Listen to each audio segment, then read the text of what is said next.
Format numerology நேயர்களுக்கு நர்மதாவின் அன்பான வணக்கம். நம்மளுடைய சேனலில் தொடர்ந்து பல்வேறு விதமான ஃபார்மட் நியூமராலஜி மற்றும் ஆன்மீகம் சம்பந்தமான தகவல்கள் பார்த்துட்டு இருக்கோம்.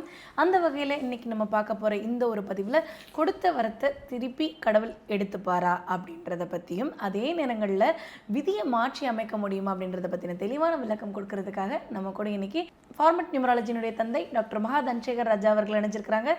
வணக்கம் சார். வணக்கம்மா. சிவபெருமானினுடைய முழு அருள் பெற்ற ஒரு அம்சமாக தான் சார் நாங்கள் உங்களை பார்க்குறோம். உங்களுக்கு சிவபெருமானை பற்றி படிக்காத விஷயங்கள் இருக்காது, தெரியாத விஷயங்கள் எதுவுமே இருக்காது. சிவபெருமானே ஒரு வரத்தை கொடுத்தார், தந்தேன் வரத்தை தந்தேன் கொடுத்தாருன்னா திருப்பி வாங்க மாட்டார். ஆனால் நீங்கள் சிவபெருமானால் எழுதப்பட்ட ஒரு தலைவிதியை மாற்ற முடியும்னு சொல்கிறீங்க. அதை எப்படி சார் சொல்கிறீங்க? என்னென்னமோ சொன்னீங்க, கடைசியில் இங்கே வந்து நின்றீங்க. உங்கள் வரத்தை கொடுத்து முடியுதா இல்லையா? இப்போ நீங்கள் எப்படி இந்த வரத்தை? ஆமாம், அவருடைய அனுகிரகம் பெற்றவர்கிட்ட தானே அந்த கேள்வியை நாங்கள் வைக்க முடியும் சார். அதெல்லாம் ஈஸியாக சொல்லிடுவோம் பதில். அந்த பதிலுக்காக சார் நாங்கள் காத்துட்டு. ஆமாம், சிவபெருமான் வாழ்ந்த காலம் கிரேதாயுகம். கிரேதாயுகம் அப்படின்னாக்கா வெறும் கடவுள்கள் வாழ்கிற காலம். கடவுள், சித்தர், யோகிகள், முனிகள், ரிஷிகள், அசுரர்கள் இவர்கள் வாழ்ந்த காலம்தான் கிரேதாயுகம். அப்போ அவர் கொடுத்த வரத்தை திரும்ப வரம் கொடுத்தது தான். நாம் தான் கலியுகத்துக்கு வந்துட்டோமே, அதனால் நியூமராலஜி பார்க்கலாம். பதில் வந்துடுச்சா? அடுத்து, சிவபெருமானே வரம் கொடுத்தாக்கா திருப்பி பெற மாட்டார். ஏன்னா ஒரு முறை பத்மசூரன் அப்படிங்கிற ஒரு சூரனுக்கு ஒரு வரம் கொடுத்துட்டார். அந்த வரம் என்ன அப்படின்னாக்கா, பத்மசூரன் வரம் வாங்குறாரு சிவன்கிட்ட. என்னன்னாக்கா, நான் யார் கையிலும் இறக்கக்கூடாது, ஒரு ஆண் கையாலும் இறக்கக்கூடாது, ஒரு பெண் கையாலும் இறக்கக்கூடாது. இதான் வரம். ஒரு ஆண் கையாலும் இறக்கக்கூடாது, பெண் கையாலும் இறக்கக்கூடாது. இதான் வரம். அப்போ இவர் யார் கொல்ல முடியும்? இவர் யாரை இது பண்ண முடியும்? வரம் இறைவன், உன்னுடைய வரம் என்ன கேட்குறியோ அதை வரமாக கொடுக்குறேன் ஒன்று அப்படின்னு போன்ட்டார். இவன் இந்த வரத்தை வாங்கிட்டான். பத்மசூரன் வாங்கிட்டு என்ன பண்ணான்? வாங்கினதுக்கப்புறம் தான் இந்த வரத்தை வாங்கிட்டாப்புல. இந்த அசுரன் வரத்தை வாங்கிட்டு அங்கே இருக்கிற தேவர்களெல்லாம் இவனால் எவ்வளோ கொடுமைப்படுத்த முடியுமோ அவ்வளோ கொடுமை, சித்திரவதை போட்டு அவங்கள துன்புறுத்துறது. ஒரு கட்டத்துக்கு அப்புறம் சிவபெருமான் என்ன செய்கிறாரு? போயிட்டு சிவபெருமான்கிட்ட போயிட்டு இந்த தேவர்கள் எல்லாத்தையும் போய்ட்டு முறையிடுறாங்க. சாமி, நீங்கள் வரம் கொடுத்துட்டீங்க, அவன் எங்களை சித்திரவதை பண்ணாரு. உடனே சிவபெருமான் சொல்கிறார், அப்போ நான் வரம் கொடுத்துட்டேன், கொடுத்த வரத்தை நான் திரும்ப வாங்க முடியாதுங்கிறாரு. நான் கொடுத்த வரத்தெல்லாம் உங்களுக்கு தெரியும், நான் வரம் கொடுத்துட்டா திருப்பி வாங்க முடியாது அப்படின்னு சொல்கிறாரு. அப்புறமா இவங்க என்னடான்னு பார்த்துட்டு, சாமி எங்களை இவ்வளோ பண்ணுறாரு, சரி நான் அதுக்கு ஒரு வழி பண்ணுறேன், நீங்கள் ஒன்றும் கவலைப்பட வேண்டாம் அப்படின்னு சொல்லிவிட்டு, ஆணும் இதாகக்கூடாது பெண்ணும் ஆகக்கூடாதுன்னு சொல்லிட்டாரு. வரமே அதான், கையில் சாகக்கூடாதுன்ட்டு. அப்போ இவர் என்ன தான் பண்ணுறது? இவர் வரமும் வாங்க மாட்டார். அப்போ தான் என்ன பண்ணார்? குளோனிங் முறையில் தான் சிவபெருமான் நெற்றிக்கண் மூலயமாக முருகனை அவதரித்தவத்தால். ஆனால் முருகனோ ஒரு பெண் வயிற்றில் கர்ப்பமாக இருந்து பிறக்கவில்லை. ஒரு ஆணோ பெண்ணோ அவருடைய பிறப்புக்கு காரணமாக இல்லை, நெற்றிக்கண் தான். நெற்றிக்கண் தான் அந்த பேட்டர்ன் குளோனிங்னு நாம் இப்போ சொல்லிக்கிறோம். அது அப்போவுமே செஞ்சார். அதுக்கு ஒரு ஆன்மீக அர்த்தம் ஏதோ ஒன்று பேர் இருக்கும். ஆனால் முறை அப்படி வரல. அப்படி தான் முருகனை உருவாக்குனார். அப்போ உருவாக்கிட்டது முருகன் மூலமாக தான் பத்மசூரனையே வதம் பண்ணது. அப்போது இது சப்ஜெக்ட் என்னன்னாக்கா, வதம் பண்ணுறது ஏன் எதுக்குங்கிறது சப்ஜெக்ட் இல்லை.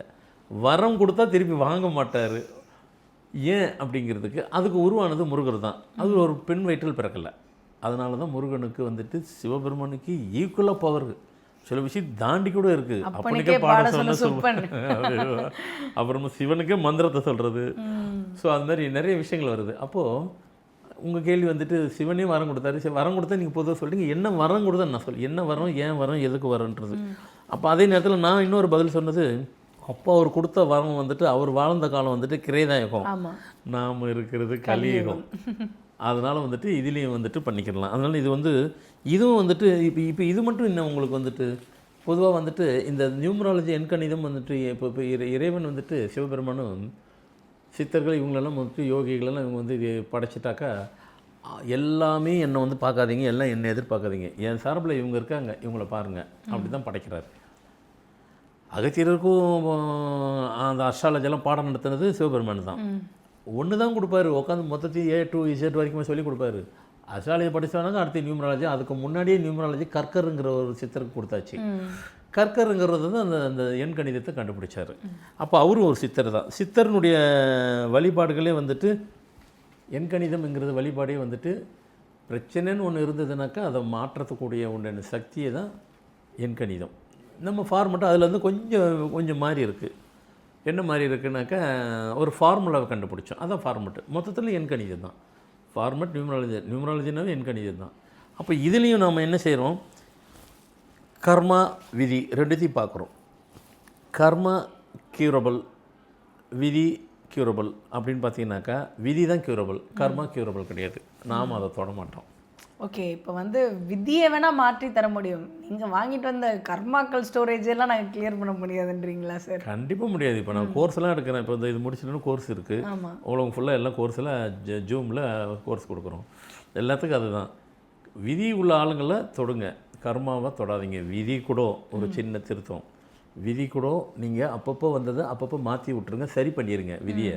நீங்கள் விதி தானே இது அவ்வளோதான் சொல்லிட்டு விட்டுட்டு இது விதி பயன் விட்டுட்டீங்கன்னாக்கா அது கடந்து போயிடுச்சுன்னா, விதி நீண்ட நாள் ஆயிடுச்சுனாக்கா அதுக்கு கர்மாவை கன்வெர்ட் ஆயிரும்.